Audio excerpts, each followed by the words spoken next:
Hello my dear students, welcome to science and fun. तो बहुत सारे बच्चों के ये क्वेरीज आ रहे थे कि कैसे ज्यादा से ज्यादा स्कोर कर सकते हैं हम अपने बोर्ड एग्जाम्स में। मैम, कौन सी बुक रेफर करें? बुक्स को लेकर तो इतने सारे क्वेश्चंस आए कि मेरे डीएम्स भर गए। हमारे सारे वीडियोस के नीचे भी कमेंट्स पड़े रहते हैं बुक्स को लेकर, और मोस्टली जितने भी बच्चों से हमारी इंटरेक्शन हो पाती है उनका भी यही एक सबसे मेजर मुद्दा होता है कि मैम बुक्स बता दो, बुक्स कौन सी इस्तेमाल करें, कौन सी बुक्स से पढ़े कि हमारे बेस्ट मार्क्स आए और बेस्ट परफॉर्मेंस हम कर पाए। चलो, तो उसके लिए आज मैं आप लोगों के लिए ये वीडियो लेकर आई हूँ। सबसे पहले देखो, जितने भी मेरे सारे क्लासेस के बच्चे हैं, मैं सारे क्लासेस के बच्चों को इंक्लूड करके बात करूंगी आज। क्लास 9 का बच्चा हो, क्लास 10th का बोर्ड एग्जाम्स देने वाला बच्चा हो, क्लास 11th का बच्चा हो, या क्लास 12th के बोर्ड्स देने वाला बच्चा हो, तो उन सब के लिए, चारों के चारों क्लासेस के लिए ना, मैं आप लोगों को बस यही सजेशन दूंगी कि don't use too many resources. सबसे पहली बात जो मेरे सारे बच्चे गड़बड़ कर देते हैं, no need of too many resources. Big no. A big no, you don't need too many resources.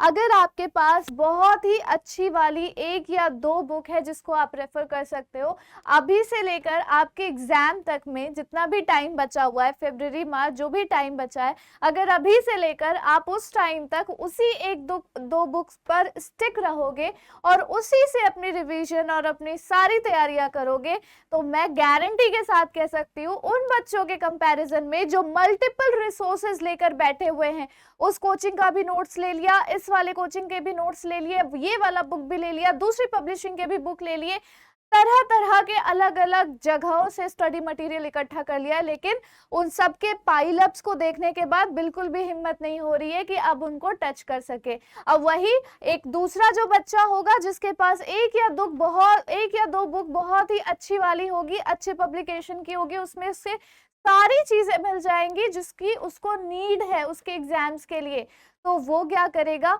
जब भी उसको पढ़ने की जरूरत है, जब भी उसको पढ़ने का मन कर रहा है, वो उन्हीं दोनों बुक को उठाकर पढ़ेगा।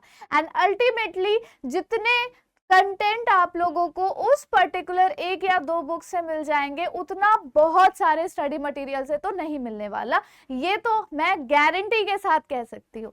उसके अलावा एक और चीज है बच्चों, अच्छा, एक आप लोगों को पता है ना कि आप लोगों के अंदर क्या क्या कमी है जिसको पूरा करने के लिए आप उन बुक्स को ढूंढ रहे हो, आप उन स्टडी मटेरियल को ढूंढ रहे हो ताकि वो सारी कमियां पूरी हो जाए। चलो उसके बारे में भी थोड़ी बहुत बातचीत कर लेते हैं हम लोग। अब सबसे पहले आप लोग ये बताओ कि आपको प्रॉब्लम कहाँ पे आ रही है। सबसे पहला प्रॉब्लम आप लोगों को आता है कि कॉन्सेप्ट क्लियर नहीं हो पाता है ना, कॉन्सेप्ट आप लोगों का क्लियर नहीं हो पाता। इसके लिए आप लोग यूट्यूब एंड पेड बैचेस में जो बच्चे एनरोल्ड है वो लोग तो हैं ही। कॉन्सेप्ट क्लियर करने के लिए आप क्लासेस देख लो, हमारे वन शॉट देख लो, हमारे लाइव क्लासेस देख लो, हमारे पेड बैच के बच्चे हो तो हमारे लेक्चर्स देख लो, वो सारी चीजें आप लोगों की क्लियर हो जाएगी। दूसरा प्रॉब्लम आप लोगों को ये आ जाता होगा कि क्वेश्चन की प्रैक्टिस नहीं कर पाते होगे, क्वेश्चन प्रैक्टिस नहीं हो पाती होगी। तो इसके लिए ना दो तरह के बच्चे होंगे, एक तो वो बच्चे जो हमें सिर्फ और सिर्फ यूट्यूब पे ही फॉलो कर रहे हैं, और एक वो बच्चे जो हमारे पेड कोर्सेज में एनरोल हो चुके हैं। तो जितने भी हमारे बैच के बच्चे हैं ना, मुझे नहीं लगता क्वेश्चन प्रैक्टिस में उनको कहीं से भी कोई दिक्कत आ रही होगी, क्योंकि हम हर एक चैप्टर के क्वेश्चंस आप लोगों को असाइनमेंट्स के फॉर्म में, टेस्ट के फॉर्म में देते रहते हैं, और उससे आप लोगों का सारा प्रॉब्लम सॉल्व हो जाता है, ऐसा मुझे लगता है। और जितने भी YouTube वाले बच्चे हैं वो बच्चों के लिए हम लाइव सेशंस लेकर आते हैं, जिसमें सब सिर्फ और सिर्फ हम MCQs, कभी कभी सब्जेक्टिव्स भी करवा रहे होते हैं, तो काफी अच्छे खासे नंबर ऑफ क्वेश्चंस हम लोग आप लोगों को प्रोवाइड करवा देते हैं इस चीज के मीडियम से। नंबर 3 जो आप लोगों की प्रॉब्लम है वो है रिवीजन। अब रिवीजन जो बच्चा, एक मैं आप लोगों को बताती हूँ, रिवीजन जो है ना वो अगर आप सेल्फ स्टडी नहीं करते हो तो आपका रिवीजन कभी नहीं खत्म हो पाएगा। हम टीचर्स चाहे जितना भी एफर्ट लगा ले, चाहे जितने भी आपके एक्स्ट्रा क्लासेस लगा ले, चाहे जितना भी आप लोगों की रिवीजन करवा ले, कितने भी आप लोगों के लाइव सेशंस ले ले, वो इनफ नहीं होगा जब तक आप लोग 5 से 6 घंटे बैठकर आराम से खुद के लिए खुद से सेल्फ स्टडी नहीं करते हो, तब तक आप लोगों का ये वाला प्रॉब्लम सॉल्व नहीं हो पाएगा। तो सेल्फ स्टडी करनी है, उसके लिए आपको चाहिए एक अच्छी बुक, ताकि आपका रिवीजन हो सके, है ना। चलो इसका भी अभी मैं सोल्यूशन बताती हूँ। चौथे प्रॉब्लम पर आ जाते हैं, क्वेश्चन प्रैक्टिस। क्वेश्चन प्रैक्टिस हो गया ना, रुको, एक सबसे बड़ा जो प्रॉब्लम है वो है pattern of exam. Pattern of exam. कई सारे बच्चे हैं आप लोगों में से जो सिर्फ और सिर्फ पढ़ाई कर रहे हैं, उनको पता भी नहीं है कि किस तरह का क्वेश्चन एग्जाम में पूछने वाला है, 1 नंबर के क्वेश्चन में किस तरह के क्वेश्चंस पूछे जाते हैं, कितना लिखना होता है, 2 नंबर के क्वेश्चन में कितना लिखना होता है, 3 नंबर, 4 नंबर, 5 नंबर के क्वेश्चन में कितना लिखना होता है, डायग्राम्स बनाने की नीड किसमें है, किस क्वेश्चन को कितना इलैबोरेट कर सकते हैं और किस क्वेश्चन को कंसाइज्ड वे में लिख सकते हैं, किस क्वेश्चन के साथ हम कोई दूसरी एग्जाम्पल्स अटैच कर सकते हैं, ये बच्चों को पता ही नहीं है बिल्कुल भी। और सीधे साल भर पढ़ने के बाद जब वो प्री बोर्ड्स और बोर्ड्स में एंटर करते हैं तो उनको लगता है कि भाई ये क्या हो गया, लगता है हमने तो पढ़ाई ही नहीं की है। तो इसका भी सल्यूशन मेरे पास है, अभी मैं वो भी बता दूंगी। उसके बाद जो सबसे बड़ा प्रॉब्लम है ना, वो है not solving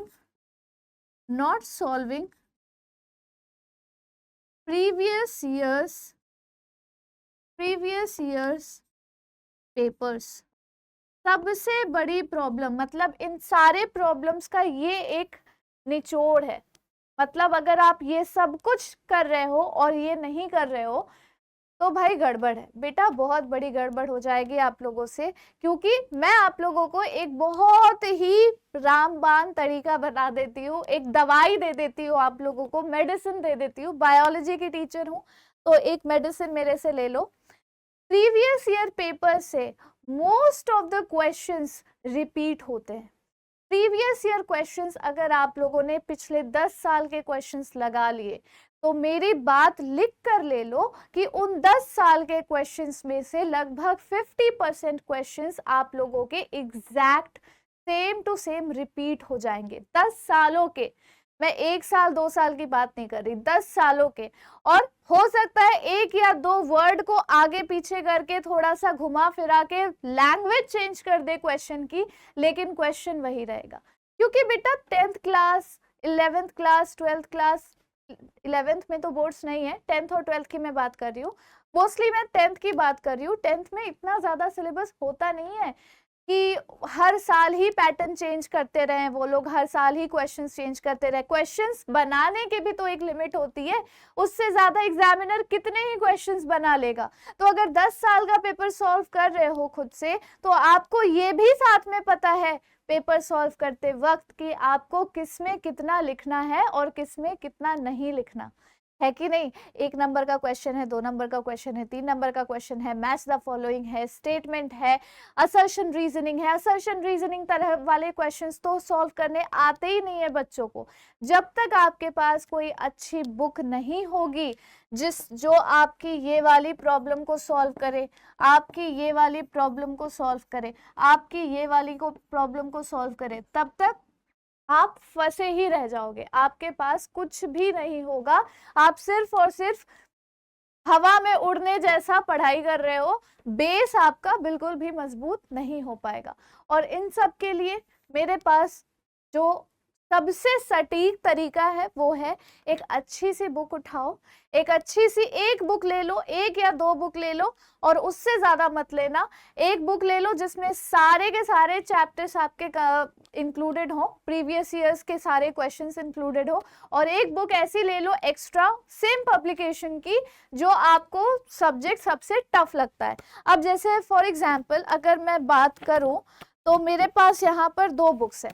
एक है ओसवाल की CBSE last year papers, solve papers ही लेना।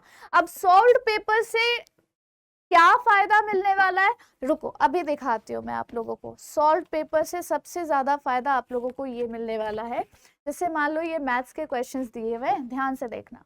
अब मैथ्स के क्वेश्चंस के साथ साथ उसका सोल्यूशन भी दिया हुआ है। फॉर एग्जाम्पल आप लोगों को कोई मैथ का क्वेश्चन नहीं आ रहा है प्रीवियस ईयर पेपर में से, आप कैसे सॉल्व करोगे? बार बार टीचर के पास जाओगे, और अगर हर बच्चा बार बार टीचर के पास अलग अलग क्वेश्चन लेकर जाता है कि ये प्रीवियस ईयर का पेपर बता दो, ये प्रीवियस ईयर का पेपर बता दो, टीचर फ्रस्ट्रेट हो जाएगा और सारे बच्चों को इक्वल बेनिफिट कभी भी नहीं मिल पाएगी। तो सीधा सीधा सिंपल सा तरीका है, एक अच्छी सी बुक खरीद लो जिसमें आपके पास सारी चीजें अवेलेबल हो, पास्ट ईयर पेपर्स हो। This is as per the latest board syllabus issued on 31 March 2023। इसमें आपके सारे के सारे सेट्स इंक्लूडेड हैं जो दिल्ली के आउटसाइड रीजन के, आप जिस भी रीजन के हो वहां से के, और उसके बाहर के रीजन के भी इंक्लूडेड रहेंगे यहाँ इस बुक में। उसके बाद सारे के सारे सब्जेक्ट्स इंक्लूडेड हैं, इंग्लिश है, मैथमेटिक्स है, साइंस है, सोशल साइंस है, कुछ भी नहीं बचा जो आप लोगों से ना हो पाए। फिर अगर मान लो आप लोगों को इसके अलावा इंग्लिश थोड़ी सी टफ लगती है तो इंग्लिश की भी अलग से बुक आ जाती है। अगर आपको साइंस टफ लगती है तो साइंस की भी अलग से बुक आ जाती है, मैथ्स की भी अलग से बुक आ जाती है। एक बुक ऐसी रखो जिसमें सारे के सारे सब्जेक्ट्स आपके इंक्लूडेड रहे। ये ओसवाल पब्लिकेशन की बुक है, मुझे लगता है क्लास 10th के बच्चों के लिए ना इससे अच्छी बुक और कोई नहीं होगी, क्योंकि इसमें 10th क्लास के लेवल के बच्चों के लिए ना कोई ऐसी चीज ही नहीं है जो यहाँ पर ना रहे।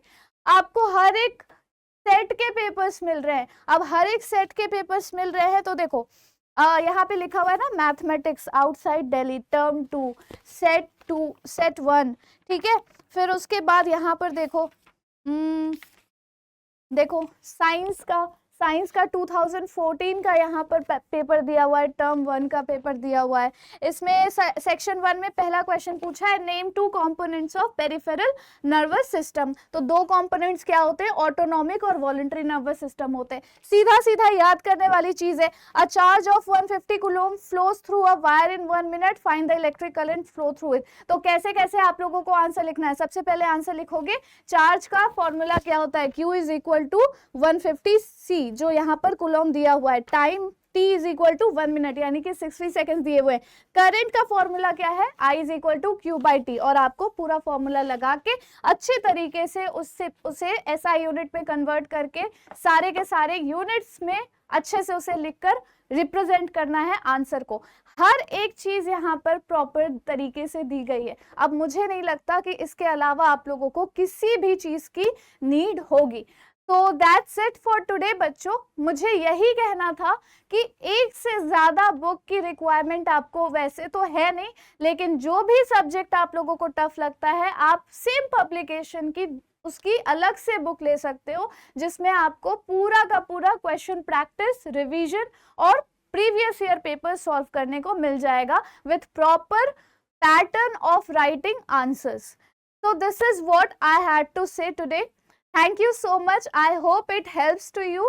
और अगर ये बुक आप लोगों के पास आ जाती है तो फिर मुझे लगता है कि आप लोगों के बोर्ड्स में ऑब्वियसली 95% प्लस मार्क्स तो बन ही जाएंगे, और हमारा साथ तो आप लोगों के पास है ही, हमारा आशीर्वाद तो आप लोगों के पास है ही। Thank you so much, take care and bye bye.